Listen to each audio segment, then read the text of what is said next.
What is shaking, everybody? Welcome to the Thursday Modcast. I'm Jeff Ketchum, joined by Jason Sucamel and Alex Dunlap, and we'll be with you for like the next hour or so, talking about the portal and everything in between as it relates to Texas football. Let's just start with the latest. The Longhorns have had Jabbar Muhammad on campus, the Washington cornerback, visiting Texas over the course of the last 2 days, yesterday and today. Amari Niblack, the tight end from Alabama, on campus today. There's been a lot of scuttlebutt with regards to both players and the Longhorns' chances of landing both. I'll tell you that my own sources have said really confident on Niblack, a little less so, just a little bit more uncertainty with what happens with Jabbar Muhammad. And right to that point, literally in the last 10 or 15 minutes or so, Jason got a chance to get a first-person interview with Jabbar Muhammad as he was leaving campus. Literally, Jason was just telling us that he was loading his car when the phone rang. Jason, give us the latest on Jabbar Muhammad, and then we'll talk about it. Yeah, gonna knock on wood, right? A little bit of good fortune. I called him, knowing that his visit was ending, and he answered his phone, and as I was explaining earlier, he goes, "Hey, I'm loading my car," and I could hear the ding, ding. So it was true. He was loading the car. The door was open, and he kind of put me on hold. And I was thinking, "Uh-oh, he's not coming back." But he came back, and he had a couple minutes, so I got to talk to him. Really cool kid, young man. Got a good interview, but he is obviously leaving Austin right now. He's heading to Alabama, and I said, "Oh, are you driving to Alabama?" And he said, "No, we're driving to the airport." He's flying to Alabama, so he is going to give Alabama a visit, his former coach, of course, Kalen DeBoer, a visit. And then I thought was interesting, he's going to fly home and take a couple days to just kind of settle and unwind. He said, "Man, I have not been home since the national championship game." He went from Seattle to Houston, back to DeSoto, where he's from, came down to Austin, and he's going to Alabama. So he goes, "I want to just get home and sleep in my own bed, right, for a couple days." And then he's going to visit Oregon sometime next week. I don't think a date has been locked in for the Oregon visit. He just said sometime next week. So it's still those three. I mean, I'd kind of heard through the grapevine, maybe it was Texas and Alabama mostly, but it sounds like Oregon is still in the picture. They lost their cornerbacks coach, but he is still going to give Oregon a visit. And then after that Oregon visit, he'll turn around and make a quick decision. And I said, "Well, are you a spring guy or a summer guy?" Just to clarify. And he said, "No, he's a spring guy." He said, "But he'll miss a week or so of classes, but he will be a spring enrollee of the school of his choice." I would suspect, after he visits Oregon, I think we'll have a decision probably by the end of next week, and then he'll move into whatever town he decides to choose. But he said it was a great visit, the Texas visit. He loved the culture, loved the city, loved the players. He talked to his cousin, Manny Muhammad. He said, "Yeah, he was recruiting me the whole time I was there. Got to chop it up with Sark, really like that." So good visit overall. I think Texas did everything it could do to help itself. Now, is this one a slam dunk for Texas? Not at all. I mean, this is very much, Jabbar's very businesslike. And just talking to him, and I read an interview that Rivals did with him last week. He's very businesslike in his approach, and he told me as much. He said, "Hey, man, I've got to do what's best for me. It's not just about coming home to play with my cousin. This is a business decision for me. I've got one season left." So he's going to take these other two visits and sit down and try to figure out what he thinks is the best for his future and possible development in going on to the NFL. But I think Texas did a really good job. We'll just have to see how Alabama and Oregon, how they counteract.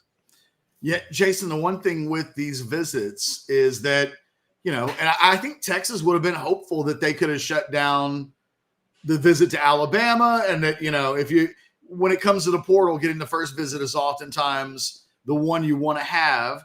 If you're last, sometimes it never takes place. I wonder, it sounds like he's definitely taking the Alabama visit because he's on his way there.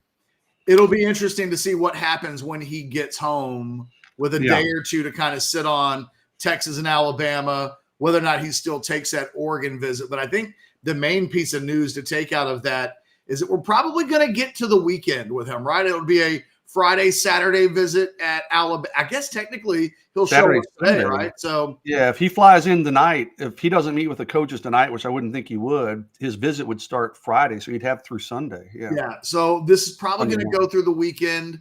I'm not so certain that that'll be the case with Niblack. We'll get to him in a second. Alex, I'm curious. Have you had a chance to really? Do you have a locked on opinion of what Jabbar Muhammad would mean to this Texas defense, where he fits in? I ask because Texas has got a lot of secondary parts already in place. Alabama less so. I have to believe that when he takes this Alabama visit that it'll be they've lost everybody but one guy from their secondary this past season. What are your thoughts on Muhammad and what he brings to the table for the Longhorns and where he might fit in? Man, whenever I was watching them, just getting ready for the CFP game, he wasn't one of the ones that really stood out to me, when I first started watching him. But as you kind of learn more and more about the program and what they thought about him and stuff, and you keyed in on, watching him play, good player. The one thing that I'd said, and I talked about it yesterday on Football with Friends, and I need to go back and watch, but just in my mind's eye, it feels like he was lined up on the right side of the defense most of the time. And I'm going to have to go back and look and make sure that that's right. I'm not sure whether they do it like Texas does with a boundary and a field guy, whether they have it more of a traditional, strong and free safety type of deal, or whether these guys just stay on their own sides or what it is. But we do know that Manny Muhammad, his cousin, they used him where they like. I mean, by the end of the season, he was starting over Ryan Watts at the boundary corner, which is the more physical, up in your face, less space. If there were a time the Texas were going to get a little bit more man heavy, give less cushion, stuff like that, it would be on the Manny Muhammad side, right? Now, he played both on the field and the boundary. The guys who were Terrence Brooks was solely field, right? Gavin Holmes was solely field. Ryan Watts was solely boundary. Manny Muhammad, they would use at the field sometimes to get him on the field at the same time as Watts. But at the end, you could tell they liked him better as the boundary corner. So I think that Jabbar Muhammad does have the skill set to play on the field side, generally a more quicker twitch, more change of direction, guarding through, more blades of grass and stuff like that. But it's something that I'm going to need to go back and watch a little bit more closely just to see where he was aligned in that game. And as things kind of, I don't know, like there was somebody on the board after Jason posted his update saying that the Oregon side saying that they don't think they're going to get a visit. So who knows if what's going to, when things will go down with this or what, but as things become more clear, that's something I'm going to look a lot more into just as far as his skill set. But I would think the Texas will be talking to him about playing on the field side. Alex, I think on that Oregon stuff real quick, because I don't think people were expecting him to visit Oregon after their cornerbacks coach left midweek. I guess it was Tuesday, I think, to take the Michigan State job. So it kind of looked like a two-team race, Texas and Alabama, but he is still visiting Oregon. So, so he says officially. Well, yeah, I mean, you're the one who talked to the guy. I mean, he said he talked to him 10 minutes ago. He says he's going. He was pretty businesslike about it. I see what you're saying, Catch. He gets home for a day or two. And he's like, man, do I really need to take this other visit? It's probably going to be this school, either Texas or Alabama. But as it stands right now, I think he does take that visit. I mean, we'll see. Like you said, he gets home. He may be just worn out and not want to do another visit.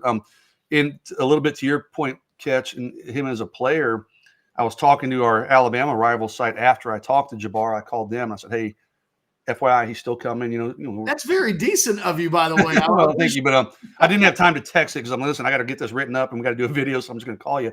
And the reporter I talked to said, "Is he a for sure starter at Texas?" And I said, "Well, I wouldn't say for sure. I mean, they've got a couple of decent young corners, including his cousin. Obviously, he'd have to earn it. But yeah, I think he probably would be a starter. But I mean, and you mentioned it, they've lost.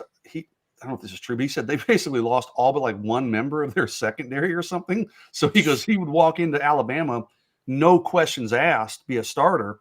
And listen, this is a business decision, as Jabbar was saying. So whereas, I thought Alabama, a week or so ago wasn't really a factor. I think Alabama's going to give them a lot to think about it with this visit, I think, over the weekend. One of the things to keep in mind about Alabama is that they've got their new DB coach, but it's not the DB coach that was at Washington. So it's not. But he's from Dallas. He's from Dallas, where so he's got connections there. They can kind of bond there. He coached at the Cowboys for a year. Yeah, he's been at Buffalo for the last 4 years as the head coach there. I'm not saying he's not qualified. I'm just saying that from a relationship building standpoint, if he was going to Alabama this weekend and the Washington DB coach was already there and it was a guy that he had an existing relationship with, I think then suddenly Alabama is even more of a threat. I'm curious. Let's just stop the Muhammad thing for a second. Terrence Brooks' role in all of this, Alex, is fascinating to me because I've heard that Texas wants to upgrade what they had from a year ago. And I think part of that upgrade is Malik Muhammad with Ryan Watts out the door. I'm pretty high on Terrence Brooks. Like, I think that he's still a guy that. Well, I mean, because you're not being, because it's not. I'm sorry, I didn't mean to cut you off. No, go for it. Well, because you're not falling prey to recency bias, right? Like he didn't play well in the final 2 games, but neither did Jahdae Barron, right? And people are saying that, people are now they're parading in the streets that Jahdae Barron's coming back to Texas and stuff, and they've kind of okay. So Jason's having to take care of something real quick. They are having to look back at it. Like I was talking about this with Blake the other day. So Terrence Brooks last year, if you look at the regular season, is like among outside corners. Let me just do this among outside corners and see what this looks like. So among outside corners last year, he had the best completion percentage or the lowest completion percentage when targeted. He was targeted 39 times. He allowed 10 completions. The problem with him was with during the season was with the coverage burns. He did allow a coverage burn once every 81.83 snaps. That wasn't as often as Ryan Watts that allowed a coverage burn once every 74.6, but compared to a guy like Manny Muhammad, he just didn't get burned the same way. He was once every 362 snaps. Jahdae Barron, he's a nickel, so it's a little bit different, but once every 248. Gavin Holmes only allowed 1 burn on 281 snaps. So there were the coverage burns to get in with Terrence Brooks, but he did have the best completion When you say percentage. Coverage burn, you mean what exactly? Either a defensive pass interference or a time where a dude just gets burned. Okay. Right. It's his assignment and it's his fault and it's a burn. And I'll only give it a burn if it's something where I can identify the coverage and I know it's their responsibility and there's either the bad leverage or the bad technique or whatever else. Now, as far as tackling though, Terrence Brooks last year only 2 missed tackles on 491 snaps. Missed tackles was a big deal for the secondary, most notably with the safeties. But Terrence Brooks was their best tackling cornerback as far as his snaps per missed tackle, and was almost the best by double anybody else as far as the snaps per missed tackle.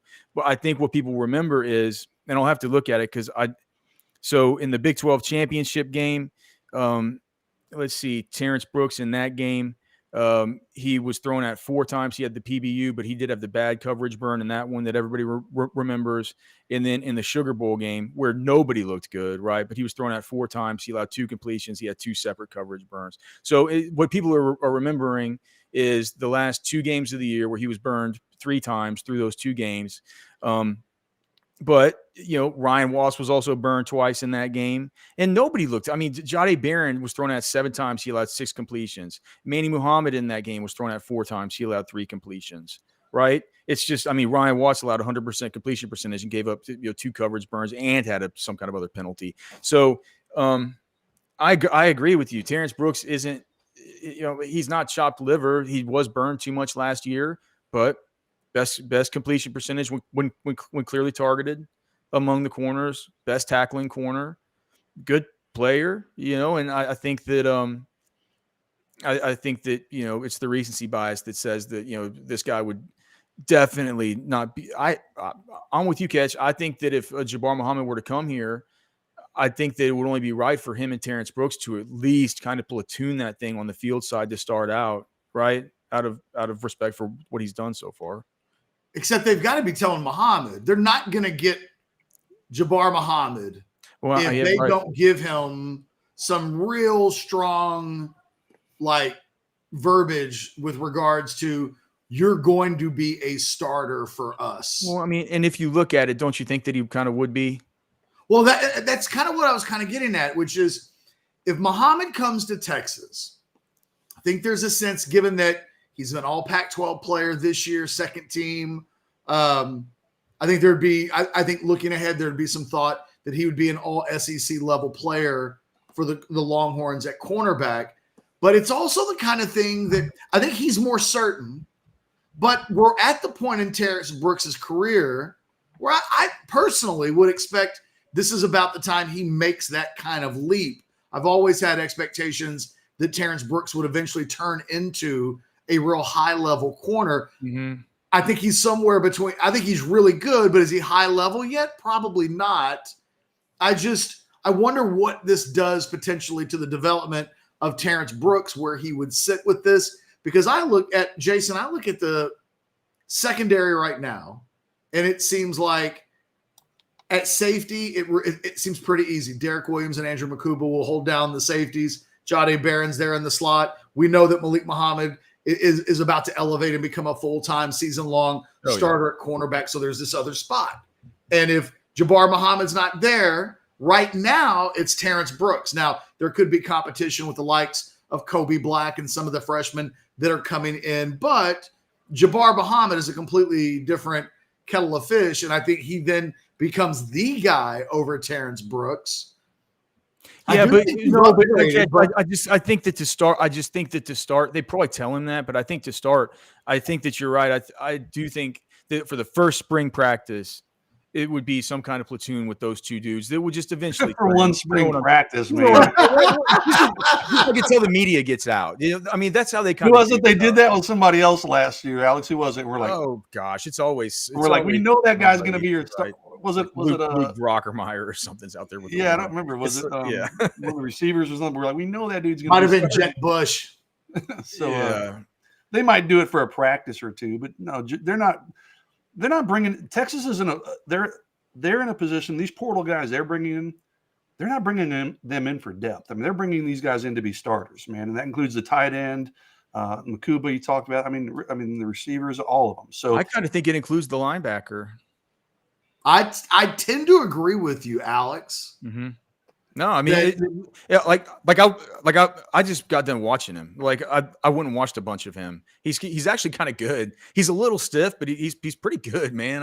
Alabama fans didn't want to lose that guy. Like I don't think they thought he was going to be a starter, but he's a guy that they had a lot of confidence in, and they felt like good special teams player, good depth guy.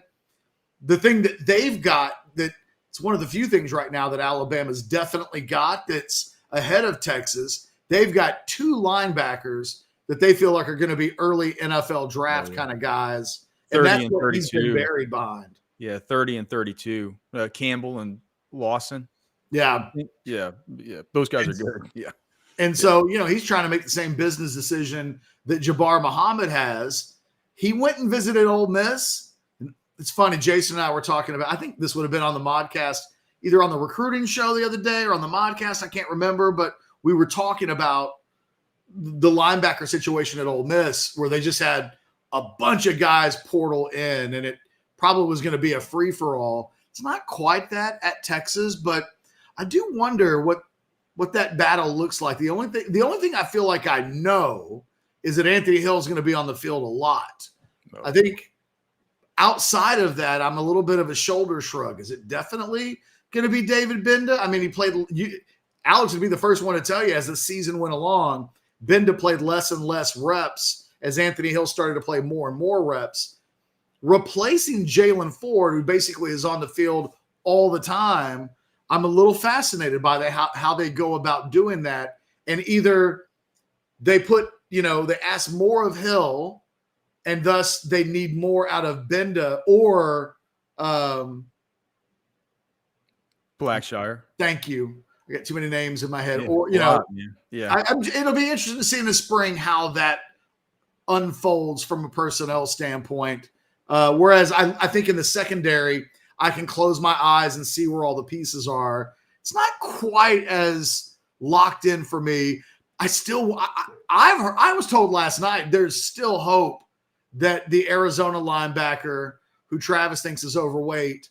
And I will say this: I saw pictures of him last night at the Arizona basketball game, and I was like, okay, he does have a little bit of a belly. But join the club. DNA, no judgment over here.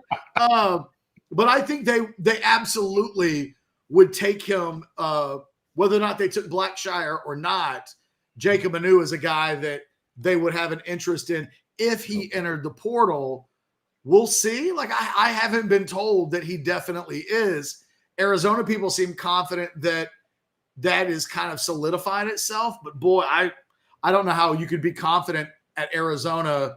It's only been a few days. These guys could make decisions at some point. Arizona's so broke. I don't know what their NIL situation is, but I could see that guy, if he enters the portal, Texas, I think, would be all over him like stink on you know what. Let's talk about the tight end position a little bit. We haven't talked to Amari Niblack yet, but while Jason was talking to Jabbar Muhammad, I was texting back and forth with the source. Very high confidence level, I would say at this point, that Texas believes it's going to get Niblack. There's been conversation about the Stanford tight end, Urasich, who I know I'm saying his last name wrong. I think it's Urasef. Hey, Catch, before you just say what your source said, can you just, and I want to hear that, but can you just, do things just kind of start out being tough with these guys with the grade stuff? Like, because it's felt like with Jamari Caldwell, it was grades at first, but then things got real hot with him. And then he ends up not coming, but it's not because of the grades things, because of Bo Davis. And we heard the same about Jabbar Muhammad. It seemed like things are heating up with him. We heard the same initially about Niblack. Is that just something that sources just kind of worry about initially that just ends up getting worked out? What is that? I have a working theory that, I want to suggest that like a source used me. Although, look, if I got used, I'm okay. In the way that I would have been used, I'm kind of okay with, right? I think I was specifically told on Sunday that there were a handful of players that Texas had previously looked at in the portal. I wasn't given any names, but I think Caldwell, I think they probably could have had Caldwell worked out. Caldwell might have been done in December for Texas had it not been some of these academic hangups that were believed to existed that would have made it tough for him to get in. I think on Saturday there was a suspicion for both Muhammad and Niblack that, God, if we do the same thing, here's how I was told this process works. Texas finds out that a guy's in the portal, and they sink in and try to learn as much about the guy as possible. There's a deep dig into whatever it is that they can find about the guy initially. Then they decide whether or not they want to recruit the guy.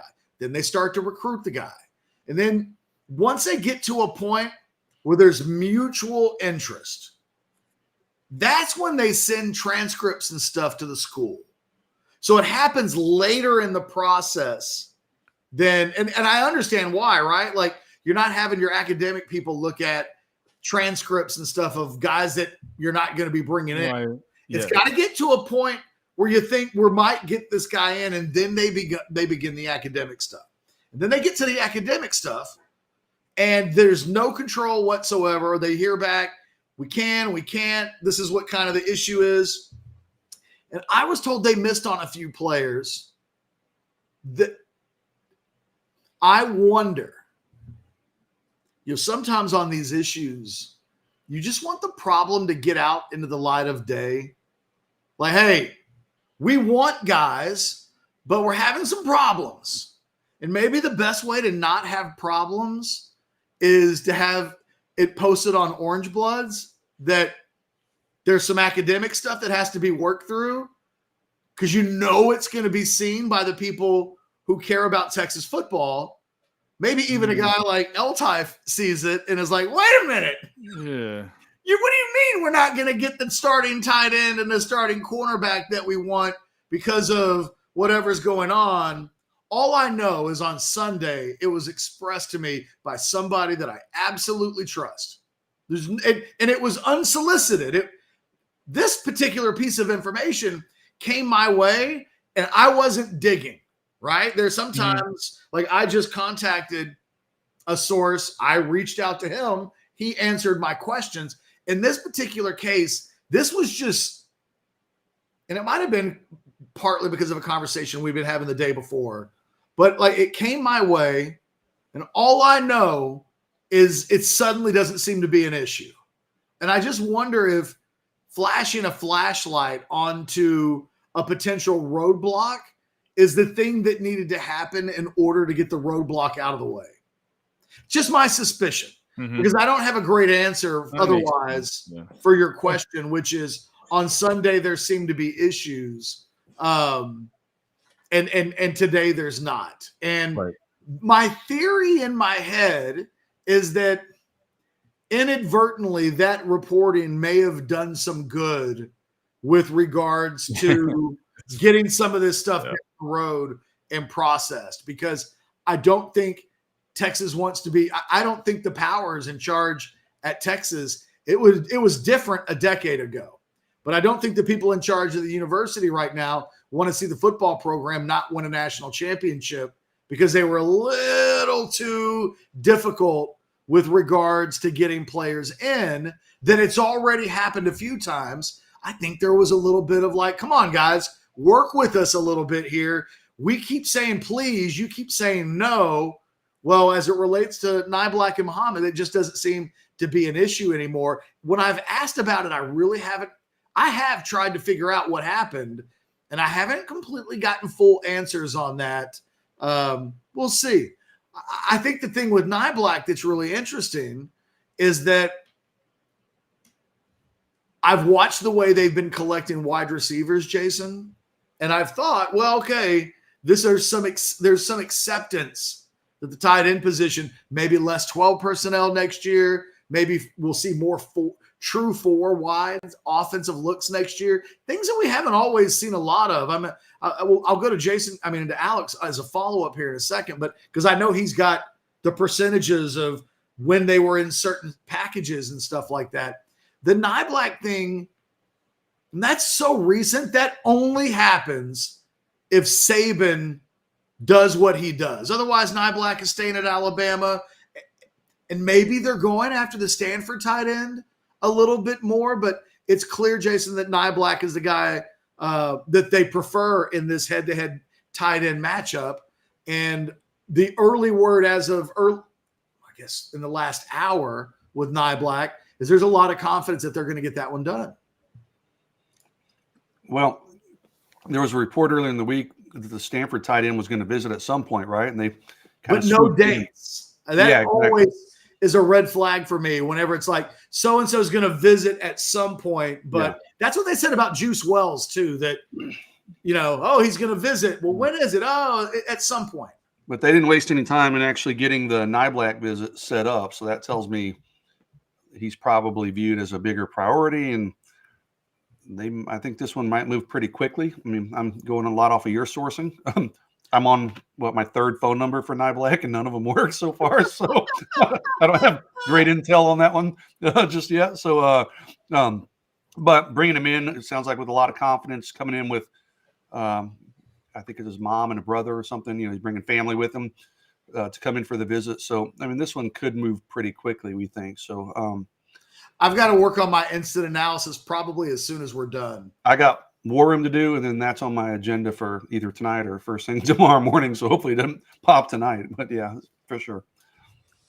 Alex, what are your thoughts on just the addition of a tight end, the needs, the way they used Sanders last year, filling that void? It does look like it's not apple for apple, but Niblack does seem to fit the profile of, a poor man's JT Sanders. Like maybe he's not quite Sanders, but skill set wise, he's a big receiver.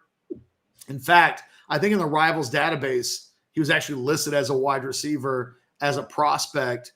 When you look at like height and weight, they profile somewhat similar. JT a little heavier than Niblack.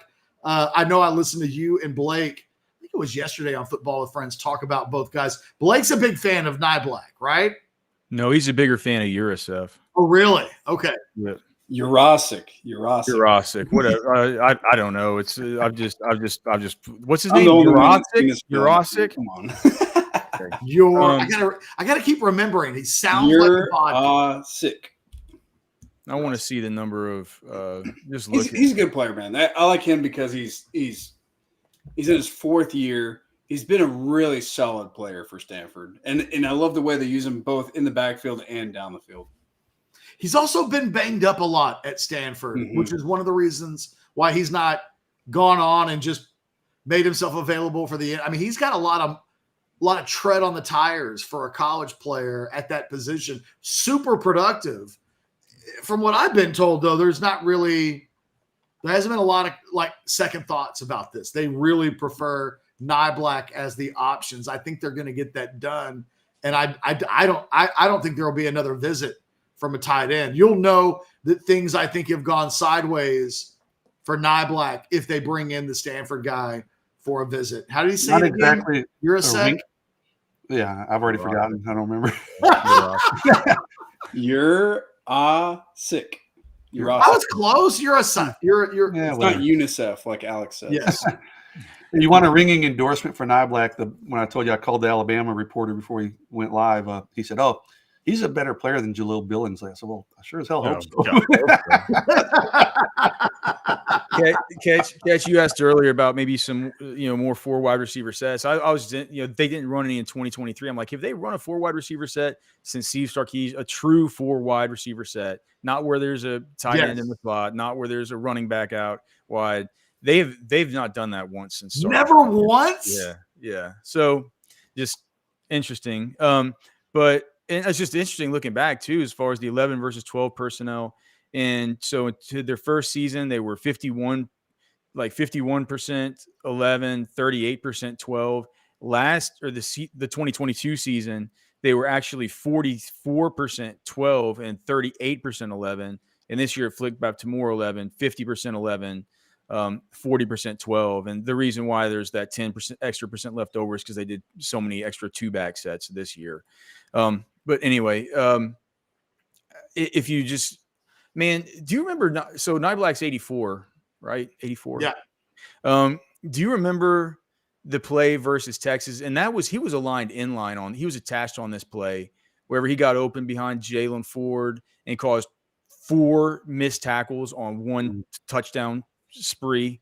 I've seen it all over Twitter today. Yeah, I know that. Okay. Well, I know that's something. I know that's something in Steve Sarkisian's mind, right? That's like that Stanford tight end didn't do that to him. He's good athleticism, but also showed off some pretty shitty tackling on that play too. But right? Yeah, for sure. You see his athleticism and why good players and athletic guys tend to make those things happen. You know what I mean? Like, I give him some credit. While also, Jason, looking at the effort and the mistakes made on that play and go, God, it got to be better than that. I'd like to go back and look at it on my own because I don't trust Cockamamie PFF. But if I just look at theirs, because they don't. All right, so this is how JT Sanders profiled as far as his alignment data. So if we're just looking at the stuff that I did for the alignment data, the way that I chart it is I would look at the just the times that they're split out, or in the slot, right? Times where they play H-back or sniffer, kind of fullback type, kind of like tight ends play these days. And then where they're in line and they're attached, right? So JT Sanders was attached for 21% of his snaps last year. He was split out for 20% of his snaps last year. He was actually aligned at H-back 60% of his snaps. Gunnar Helm, it was a lot different. He was attached twice as often as JT Sanders was. So he's the guy who they see as their inline tight end, the one who's attached to the line of scrimmage, the one that's in the more traditional tight end role, right? And so when you get a 2 tight end set, he's the one that's attached, and the other guy's either split out or is lined up as an H-back or a sniffer to the other side, right? Who's the lead blocker in these split zone sorts of concepts. Or not a lead blocker, but you know how it is. They run zone one way, and he slips back the other way against the flow of the play. When I look at PFF to see what Niblack, they don't do it like that. They just have percentage of inline and percentage of split out. And what they have him is 40%, 43% inline guy and like a 40-something% split out guy. So I don't know if that means he didn't play H-back, or whether they consider split out to maybe be a sniffer or that kind of, that sort of wing back that's back sort of, off the line of scrimmage and not attached, but still with, with his head, with his helmet on the back thigh pad of the tackle, whether they consider that kind of split out. Because if they don't, then, Niblack doesn't really have a lot of experience doing the H-back stuff. That was what, Jatavion did for 60% of his snaps last season. So I'd be interested to see that, or interested to hear about PFS methodologies on that charting, but they're not going to give any to us because then they never explain any of their processes. I'll check with Kyle Henderson and see from his perspective how much H-back Niblack was seeing this past season. Yeah, because, we saw how disastrous it can be with JT Sanders whenever he was playing and he wasn't fully healthy. We've seen how, if you're not a good blocker, man, the ways that you can really, really blow up plays within these offensive schemes at that position. So yeah, I'd be interested to see. But I think it's interesting the fact that he seems like such an awesome athlete. Yeah. Big guy, long arms, big hands, great catch radius, great after the catch. I mean, everything that you would look for, right? All the superlatives, but they liked him in line 40+% of the time. It's just an interesting kind of thing that maybe, as we move to the SEC and begin to analyze things as this goes, we'll just start seeing that kind of thing, that kind of animal more often than we have in the Big 12. That's so crazy about this kind of H-back type of usage. What's interesting about Niblack is that he didn't have as good of a year, obviously, as Jatavion Sanders, and I don't think anybody is suggesting that I don't think he's quite in that league yet, but he had twice as many touchdowns this season as Sanders did, 4 versus 2, which isn't, Did JT finish one with 2 touchdowns? Is that, can that be true? Wow. Sanders finished with 2. He got one against Oklahoma State. And then he got one. He had one against Rice to start the season. Okay, so he scored one at the very beginning of the season. Crazy that he didn't get in the end zone against Alabama because he had such a big game, both against Baylor and Alabama. He had 5 for 114 and then followed it with 5 for 110. Niblack's got 4 touchdowns, one of them against Texas, but he actually averaged as a tight end 16.4 yards per reception, which is a yard more than Sanders averaged. And they're getting Niblack the ball down the field when they get him the ball. He's a dangerous weapon. I mean, 16.4 yards per reception is really nothing to sniff at. And that was really, last year was really his first year to contribute. He didn't do a whole lot in 2022, technically listed as a sophomore, but he only caught 1 pass as a true freshman. As he goes into his junior season, he profiles like a guy that's going to be an eventual Sunday player. It's a matter of where on the Sunday player scale he ends up. But I think I think it's obvious to see why all of the services have him ranked as the number 1 tight end that's gone into the portal, because you can see from an upside standpoint where I don't think Urasek, the tight end from Stanford, is getting any better from what he's already been. I think Niblack's a guy that everybody that's seen him thinks his best football is still in front of him. And his football last year was actually pretty good. Pretty sure you got that Stanford tight end's name wrong, by the way. But, I mean, Niblack's still – You're a sick. You're all sick, I think. He's still growing into the position. What is it? You are – they was like, Sukamel is sick. You are sick. Okay, yeah, there you go. Okay. I saw that earlier. I didn't know what that meant, but because I am kind of sick, but in many ways. Hey, his stats, if you look at it, Niblack, he had 1 game where he had more than 2 catches. He had 3 catches against Mississippi State. Didn't set the world on fire, but when he gets the ball, you can see his explosiveness, his athleticism. You can see in that play Alex reference. But he's also going from an Alabama offense potentially to a Texas offense. Jalen Milroe, Quinn Ewers, one that's a lot more tight end friendly. I think this is a case catch. He comes in, he finished with 20 catches, 327. You mentioned the 16.4 yards. That's impressive. 20 for 327. You're like, okay, those aren't going to blow you away. But I think this is a guy, if he ends up coming to Texas as we're expecting, I think he makes a significant jump. And you're right. I think he turns himself into an immediate pro prospect with 1 year in Austin. I think Texas could find creative ways. They've got the quarterback play. They've got a more open offense. I think that, he could really increase his value. I think if this goes the way I think it will. I think all these Alabama dudes that were catching passes from Milroe are like, you know what? And I think part of the yards per catch for Niblack may just have to do with when Milroe throws the ball. A lot of that is he goes down the field. It's not always the most highly efficient passing game, but when they make plays, they're usually chunk plays in that Alabama passing offense. I'm guessing he's like, the only way I'm getting 60 catches instead of 30 catches next year is if I go to a quarterback that's going to be able to be a little bit more efficient, getting me the ball and it not always be down the same big play chunks.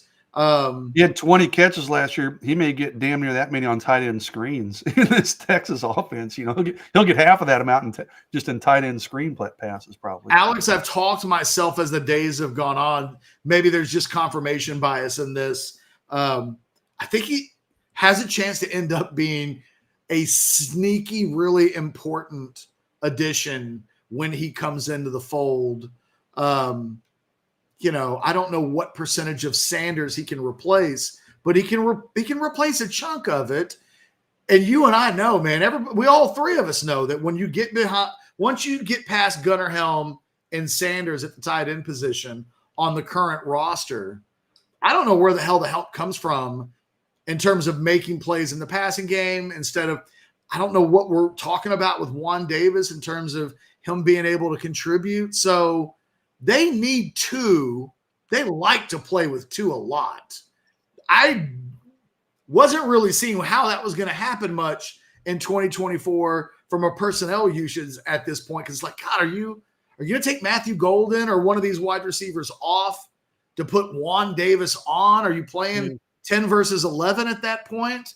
But I really feel like Niblack, assuming he comes in as we're starting to expect, I think it totally changes and kind of allows this Texas offense to be a little bit more like the version that played in the national semifinal this year.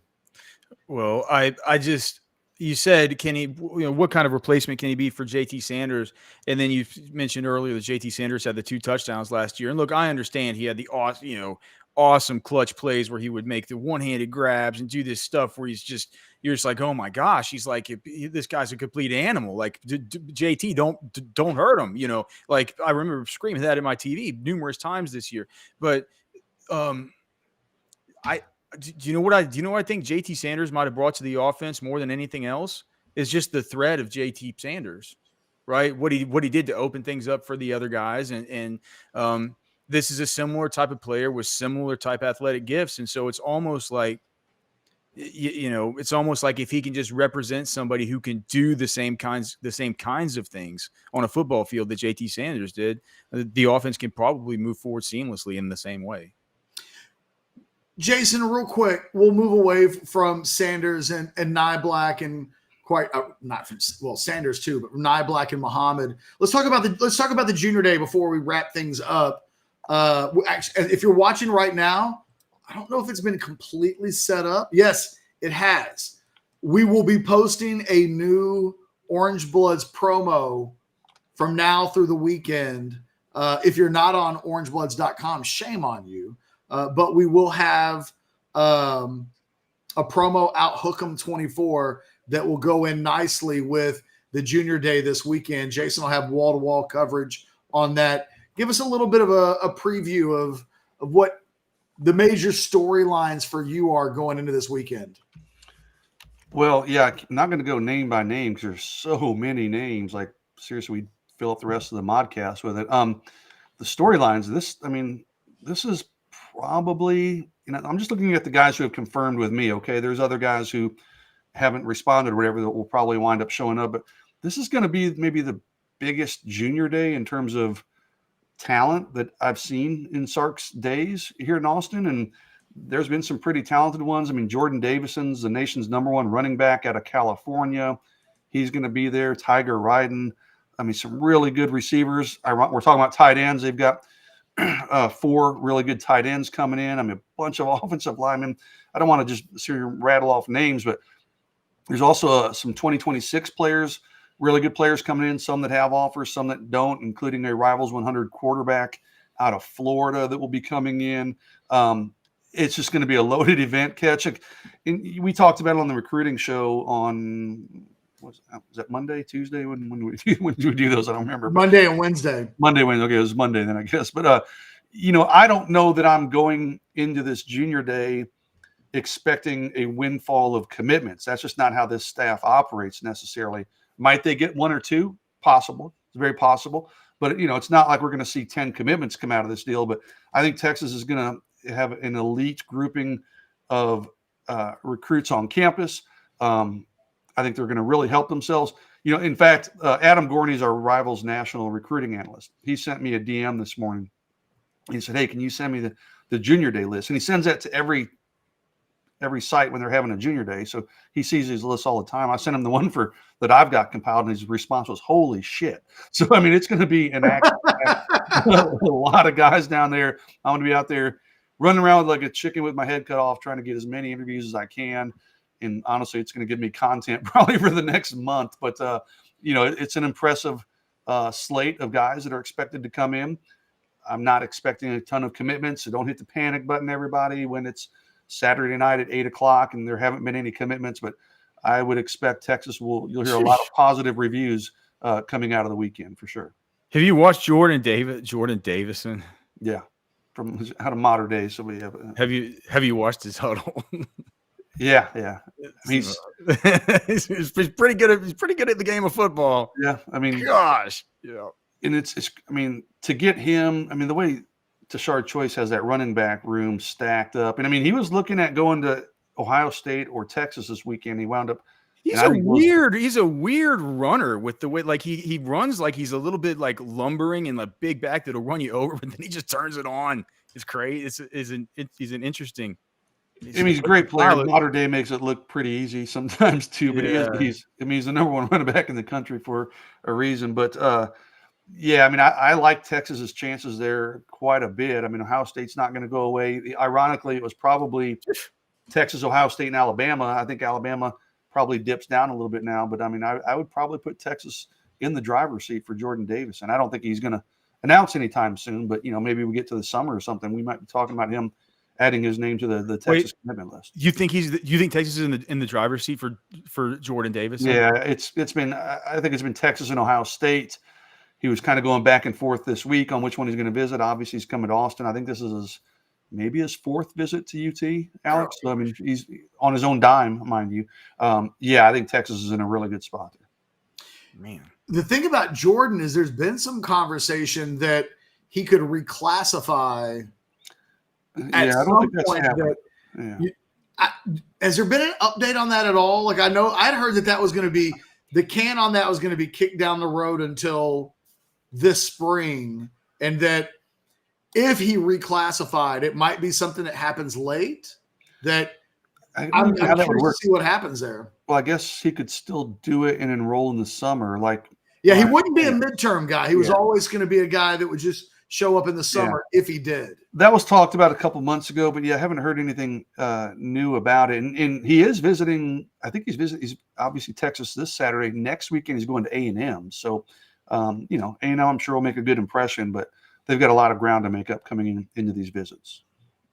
Alex, I think he might be the best running back that Texas has recruited since Bijan. He looks like a young Zeke is what he looks like. I mean, they've taken some really good running backs, but I don't know that, I didn't think were recruiting a 5-star level running back a year ago. There was some talk about CJ Baxter and whether or not he was quite at that level. I think if I was going to rank all of those guys, there's a good chance I would have Davison ahead of all of the guys that we've seen Texas take really since Bijan. Although obviously Jonathan Brooks emerged as a guy that maybe we wouldn't have had quite rated that high. Sukamel might have. He was always, president of the Brooks fan club. But just off the hoof, what we've seen from the high school level, he's really, like you said, he's really good at the game of football. Yeah. And just interesting, but yeah, I would say just go YouTube. It's spelled Jordan, right? Davison, not Davidson, and just go look up some of the clips. It's Alex fun. is impressed. Yeah, it's good. Guys, anything else we need to squeeze in today before we go into any parting shots? Yes, no, going once, going twice. No, I think junior day and the transfer portal stuff is the main thing on my mind. So Let's do this, guys. We're going to have a war room on Orange Bloods later tonight. I'll have a basketball section. How about that? I looked. It's been a while since we've had a basketball recruiting section, so I'll have that tonight. We'll have notes on Niblack, Muhammad. Jason's got quotes from his conversation with Muhammad. We'll have a lot of stuff in the war room tonight. Do us a solid. Hit the like button. Just do it right now before we log off. Hit the like button. If you haven't subscribed to the channel, you can do that too. Notifications. I know at that point it feels like we're asking for a lot. Just bang, bang, bang, get it all done. And then every time we say it in the future, you can just white noise us and say, oh, Catch is asking about that. And I've already done it. Don't have to worry about it. But if you haven't, I'm just going to keep nagging you. For myself, Jason Sucamel, Anwar's not here. Just muscle memory right there kicking in. Alex Dunlap, guys, thanks for watching today. We'll pick this up again next Modcast on Tuesday of next week. Anything that happens on the recruiting front, though, with Niblack or Muhammad or anybody else, we'll do breaking news videos on if anything that happens there. And, of course, tomorrow we'll have all of our usual shows on Friday. Until then, you guys have a great rest of the evening. Enjoy yourselves. Like the video. We'll talk to you soon.